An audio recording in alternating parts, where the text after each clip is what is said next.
اگر آپ کو ایمان اور یقین حاصل ہو تو پھر دعا کریں اللہ اس پر استقامت عطا فرمائے، پھر اس پہ ڈٹ جائے۔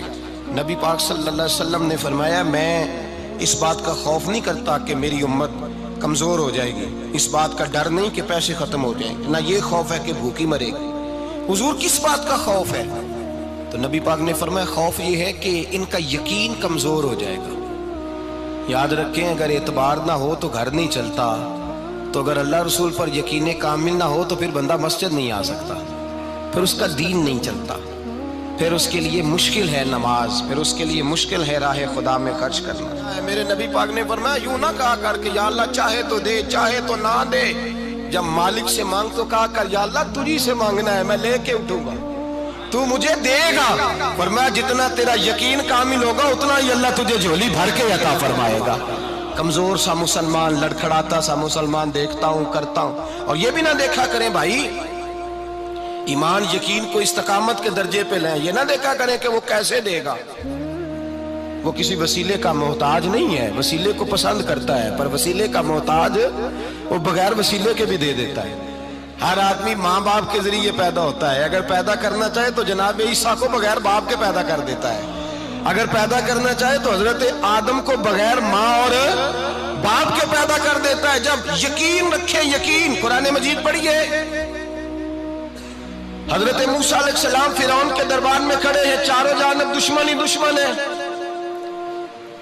جادوگر آ گئے، انہوں نے سانپ چھوڑے، حضرت موسیٰ کے ہاتھ میں ڈنڈا تھا، حضرت موسیٰ کہتے ہیں یا اللہ کیا کروں؟ تو اللہ تعالیٰ نے فرمایا اپنا عصا پھینک دو۔ کہنا چاہیے تھا نا کہ یا اللہ ایک ہی تو شے ہے، اتنے سانپ ہے، بچانے کے لیے ڈنڈا ہے وہ پھینک دوں؟ ڈنڈا پھینکا جاتا ہے، سانپ کو دیکھ کر کے قابو کیا جاتا ہے۔ یہ میرا اور آپ کا ذوق ہے نا، لیکن انبیاء کرام کا انداز ملاحظہ کیجئے میرے عزیزو۔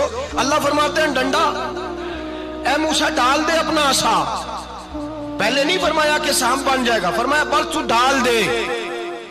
میں اور آپ ہوتے ہیں تو سام سامنے ہے، ڈنڈا ہاتھ میں ہے، ہم کہیں گے عجیب بات ہے، یہی تو دفاع کی چیز ہے، اسی کو ڈال دوں تو بچوں گا کیسے؟ کہا ڈال دو، تو حضرت موسیٰ نے ڈال دیا، کہا میرے رب کا حکم ہے تو میرے لیے بہتر ہی ہوگا۔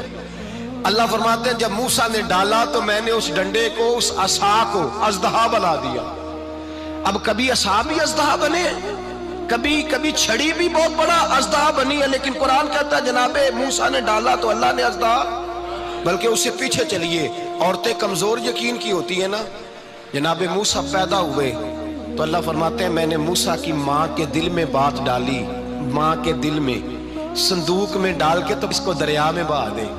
اور بھائی صندوق میں کہہ سکتے ہیں نا آکسیجن کیسے جائے گی، اور دریا میں بچے بچنے کے لیے ڈالے جاتے ہیں کہ ڈوبنے کے لیے ڈالے جاتے ہیں؟ ماں کے دل میں یقین کمزور نہیں تھا ماں کا۔ انبیاء کے ماں باپ موحد ہوتے ہیں، دین کو ماننے والے، ماں کے دل میں اللہ نے بات، اللہ قرآن میں کہتے میں نے وحی کی، میں نے القاء کیا، میں نے بات ڈالی۔ حضرت موسیٰ کی ماں کہتی ہے میں نے ڈال کے نا سمندر میں بیٹا، میں نے سمندر میں بیٹا ڈال کے صندوق میں بند کر کے رب کے حوالے کیا۔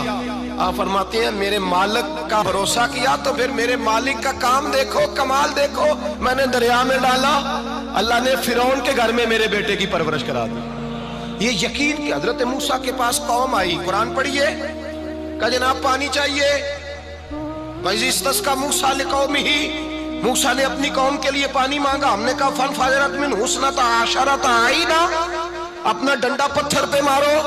عقل والا آدمی ہوتا تو اڑ جاتا، کہتا یا اللہ پتھروں سے بھی کبھی پانی نکلا ہے؟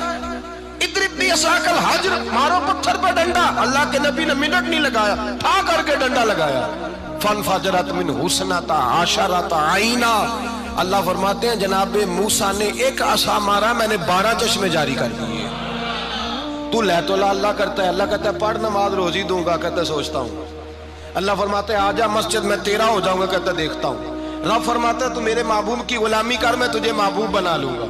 تو کہتا ہے تھوڑا بڑا ہو کے داڑھی رکھنی ہے، ابھی سیانا ہو کے میں ذرا سرٹیفکیٹ لے لوں اسرائیل سے کہ کتنے سالوں کے بعد آئیں گے، پھر شروع کروں گا۔ پروگرام بنا رہا ہے، ابھی تو ارادے میں ہے۔ اللہ کے پیغمبر کا ڈنڈا، اور اس سے زیادہ آگے بات ہو گئی، پیچھے فوج لگی ہوئی ہے فرعون کی، مجمع ہے، ہزاروں لاکھوں کا لشکر لے کے، تلواریں نیزے، فرعون پیچھے، آگے دریا آ گیا۔ حضرت موسیٰ علیہ السلام کھڑے ہیں، اب کدھر جائیں؟ اللہ پاک نے فرمایا مارو ڈنڈا۔ کہاں؟ پانی پہ ڈنڈا مارو۔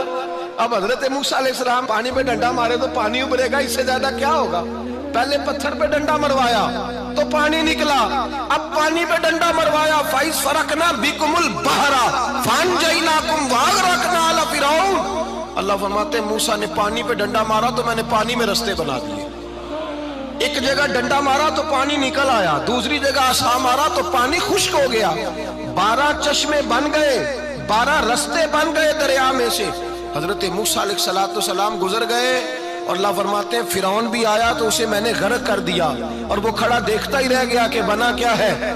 جب یقین کامل نصیب ہوتا ہے، اعتماد کی دولت اللہ دیتا ہے، جب انسان کو یہ انشراح صدر ہو جاتا ہے کہ میری نجات خدا کے حکم میں ہے اور رسول اللہ کے قدموں میں ہے، جب اسے یہ انشراح حاصل ہوتا ہے تو پھر نماز کا لطف آتا ہے۔ غور کیجئے کیا جملہ کہہ دیا میں نے، پھر اسے نماز کا پھر اسے نماز بوجھ نہیں بلکہ نماز نہ پڑھے تو اس پر بوجھ ہوتا ہے، پھر قرآن مجید اس کی روح کا ساتھی ہو جاتا ہے، پھر عبادات، تقوی، پرہیزگاری، پھر وہ ایک سنت کے چھوٹنے پر پریشان رہتا ہے جب یقین کی دولت نصیب ہوتی ہے۔ قرآن مجید فرقان حمید نے کہا ایمان لاؤ تو پھر ایمان پہ ڈٹ جاؤ، مسلمان بنو تو پھر اسلام پر۔ پھر یہ جو کمزوری ہے نا، یہ دیکھتے ہیں، کرتے ہیں، چلتے ہیں، ابھی کل ابھی پرسوں بہانے ہیلے، ابھی میں نماز شروع کرتا ہوں دیکھتا ہوں لا الہ الا اللہ محمد الرسول اللہ صلی اللہ علیہ، جب کسی نے کلمہ پڑھا تو اس پر پورا دین ضروری ہے، پورا۔ اب وہ یہ نہیں کہہ سکتا کہ تھوڑا تھوڑا کر کے آؤں گا۔ یقین کی دولت نعمت ہے۔ اللہ پاک قرآن مجید میں فرماتے ہیں ان الذین قالوا ربنا اللہ ثم استقاموا، جنہوں نے کہا کہ اللہ ہمارا رب ہے اور پھر وہ اس پر ڈٹ گئے، پھر اس پر وہ کہا تو ڈٹ گئے، کھڑے ہو گئے، نہیں اللہ ہی رب ہے، اللہ ہی دینے والا، اللہ ہی مالک، اللہ ہی ہمارا رازق ہے، رب ہی ہمارا سب کچھ۔ جب ڈٹ گئے تو فرمایا تتنزل علیہم الملائکہ، پھر میں ان کی مدد کے لیے آسمان سے فرشتوں کا نزول فرمایا کرتا ہوں۔ فرشتے کیا کہتے ہیں؟ اللہ تخافوا ولا تحزنوا، غم نہ کرنا، خوف نہ کھانا، وابشروا بالجنۃ التی کنتم توعدون، ہم تو تمہیں اللہ تبارک و تعالیٰ کی اس جنت کی خوشخبری دینے آئے ہیں جس کا رب نے تمہارے ساتھ وعدہ کیا ہوا ہے۔ پھر فرشتوں کا نزول ہوتا ہے، لیکن شرط کیا ہے کہ ایمان لائے، اور پھر ایمان پر پھر یہ نہ سوچے کہ وہ کس طرح دے گا، وہ کیسے عطا کرے گا، وہ میری مدد کس طرح کرے گا، نظام کیسے چلے، ڈٹ جائے، کہے میرے اللہ کا حکم ہے تو میں نے حلال ہی کھانا ہے، میرے رب کا حکم ہے تو میں نے تھوڑے پہ ہی گزارا کرنا ہے، میرے مالک کا حکم ہے تو میں نے اپنی جیب دیکھنی یا دوسرے کی نہیں دیکھنی، میرے رب کا حکم ہے تو میں نے اس کی اطاعت میں رہنا۔ جب ڈٹ جائے گا اللہ کے احکامات پر، جب ڈٹ جائے گا تو اللہ فرماتا ہے پھر میں تیری مدد کے لیے فرشتوں کا نزول کروں گا۔ نبی پاک صلی اللہ علیہ وسلم نے فرمایا 2 دولتیں اگر کسی کو اللہ دے دے تو سمجھے اللہ نے اسے دنیا کی سب سے زیادہ دولت عطا فرما دی۔ یا رسول اللہ وہ کون کون سی چیزیں ہیں؟ فرمایا ایک جس شخص کو اللہ نے معاف کرنے کی دولت عطا کر دی، جو معاف کرنے لگ گیا، جس کی طبیعت میں درگزر آ گیا، جو معاف کرنے لگا، غلطیاں معاف کرنے لگا، جس کو ایک دولت یہ مل گئی، اور دوسرا میرے مصطفیٰ نے فرمایا جسے اللہ نے یقین کی دولت عطا فرما دی۔ جس کو یہ 2 دولتیں مل جائیں، ایک درگزر کرنا، دوسرا رب رسول پہ یقین کامل رکھنا، اسے کائنات کی ہر شے مل گئی۔ میرے نبی پاک نے فرمایا جب بھی دعا مانگو خدا سے یہ 2 نعمتیں مانگا کرو، عرض کیا کرو اے اللہ درگزر کی دولت عطا فرما، اے اللہ تو ہمیں یقین کی دولت عطا فرما، ایمان کی قوت اور پختگی نصیب فرما۔ میرے بھائی حضور نے فرمایا مانگ کے لو۔ کمزور ایمان والا شخص کسی کام کا نہیں ہوتا۔ جس آدمی کے ذہن میں شک کا بیج ایک دفعہ جنم لیتا ہے وہ آدمی تو غلام سے بدتر ہے، بے کیف سجدہ، روٹھی روٹھی سی عبادت، اس کی زندگی کیفیات سے خالی ہے۔ جس شخص کو پتہ چل جائے نا لوگ میرے مخالف ہیں، اس کا تو سجن رہتا ہی کوئی نہیں۔